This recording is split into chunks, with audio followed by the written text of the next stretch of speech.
యేసు వైపు చూస్తూ నీవు నడవాలి. కానీ ఎప్పుడు మునిగిపోతావు, ఎప్పుడు చెడిపోతావు, ఎప్పుడు పడిపోతావు, ఎప్పుడు నడవలేని పరిస్థితి వస్తుందంటే వ్యర్థమైన వాటిని చూసి. ఈ అలలు ఎన్ని రకాలుగానైనా వ్యాఖ్యానించుకోవచ్చు.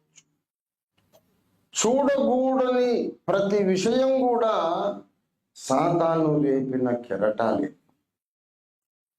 మనం ఆధ్యాత్మిక నేత్రాలతో మనం చూడకూడని ప్రతి విషయం కూడా, మన మనస్సు ఎటైనా మళ్ళిందనుకోండి, అటు వాడు అలాగన్నాడు, వీడు ఇలాగన్నాడు, అలాగా అని అనవసర విషయాల మీదకి నీ మనస్సు వెళ్ళినప్పుడు నువ్వు మునిగిపోవడం మొదలవుతుంది. ఆ సుప్రసిద్ధమైన సుపరిచితమైన కీర్తన చూడండి, 119వ కీర్తన 37వ వచనం. వ్యర్థమైన వాటిని చూడకుండా నా కన్నులు త్రిప్పివేయుము. వ్యర్థమైన వాటిని చూడకుండా నా కన్నులు త్రిప్పి, అంటే అవసరం లేని వాటిని చూడటం. అక్కడ నీ పడిపోవడం స్టార్ట్ అవుతుంది, అక్కడ నీ పతనం స్టార్ట్ అవుతుంది, అక్కడ నువ్వు మునిగిపోవడం స్టార్ట్ అవుతుంది, అక్కడ నీ ప్రార్థన జీవితం చల్లారిపోవడం స్టార్ట్ అవుతుంది. దేవుని ప్రణాళిక నుండి నువ్వు తొలగిపోవడం స్టార్ట్ అయిపోతుంది. ఎవడైనా నీ దగ్గరకు వచ్చి ఏదైనా ముచ్చట మొదలు పెడితే, బ్రదర్ ఇది మనకు అవసరమా అని అడిగాను. ఎందుకొరకు అవసరం? దీని ద్వారా మనం బాగుపడతామా, ఇంకా ఉజ్జీవింపబడతామా, ఇంకా ఆధ్యాత్మికంగా బలపడతామా, మన ప్రార్థన ఎక్కువ అవుతుందా, మనలో యేసు పోలిక వస్తుందా? నీలో యేసు పోలికను చెక్కడానికి ఉపయోగపడని ప్రతి ఒక్కటి కూడా నీకు పెంట కుప్పతో సమానం, విషంతో సమానం, విషంతో సమానం. ఏమైనా చెప్పు బ్రదర్, కొంచెం నన్ను యేసయ్యలాగా మార్చేది ఏమైనా ఉంటే.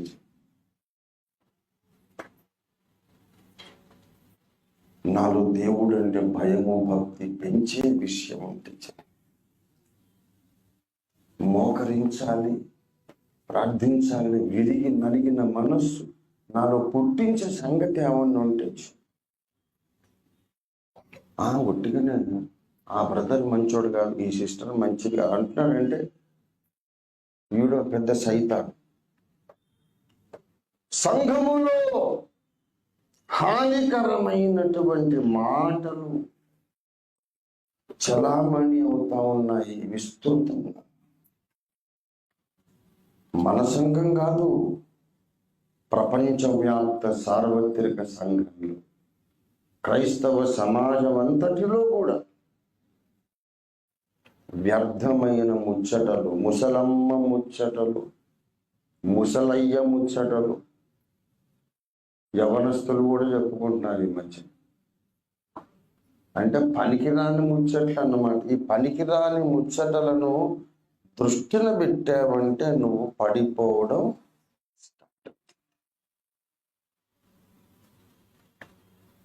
చాలా ప్రమాదం, చాలా ప్రమాదం.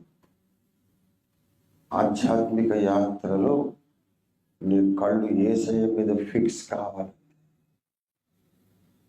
అటు ఇటు ఎన్ని కెరటాలు లేచినా, ఎంత పెనుగాలి వీచినా, ఎంత బీభత్సం భయంకరంగా సంభవించినా నీ కళ్ళు మాత్రం యేసయ్యనే చూస్తున్నంత వరకు నువ్వు పడిపోకుండా, మునిగిపోకుండా ముందుకు నడవగలుగుతావు. 30 అడుగులే కాదు, 300 అడుగులైనా, 3 కిలోమీటర్లైనా, అవతల దరి చేరేదాకైనా, యేసు దగ్గరికి నీవు చేరేదాకా నడవగలుగుతావు. దేవునికి స్తోత్రం కలుగును గాక. It is important where you are looking at. It is important on what issues you are concentrating your attention. నీ మానసిక శక్తులు, ఆలోచనలు దేని మీద కేంద్రీకరిస్తున్నావో అవే నిన్ను మునిగేటట్టు చేస్తాయి, అవే నిన్ను నడిచేటట్టు చేస్తాయి. అవసరమైన వాటిని ఆలోచించాలి. అవసరం లేని ఎవరైనా మాట్లాడినా బ్రదర్ అవన్నీ మనకి ఎందుకండి, మన బ్రతికేంటో మనం చూసుకుందాం. రేపు యేసయ్య రెండో రాకడలో వాని సంగతి, ఈమె సంగతి, ఆమె సంగతి అని మనల్ని లెక్క అడుగుతాడా? లేకుంటే మనల్ని లెక్క అడుగుతాడా? ప్రతివాడు తన గురించి తానే దేవునికి లెక్క ఒప్పగించవాలి. వాడెందుకు మునిగాడు, వీడెందుకు మునిగాడు అంటే నీకెందుకు, అది నన్ను అడుగుతాడు నా లెక్క, నిన్ను అడుగుతాడు నీ లెక్క. మన లెక్క అప్పగించుకోవడానికి మనం సిద్ధపడతాం. Let us not talk about anybody else అనుకున్నవాడు ఆఖరి దాకా విజయవంతంగా నీళ్ళ మీద నడుస్తాడు. దేవునికి స్తోత్రం కలుగునుగాక.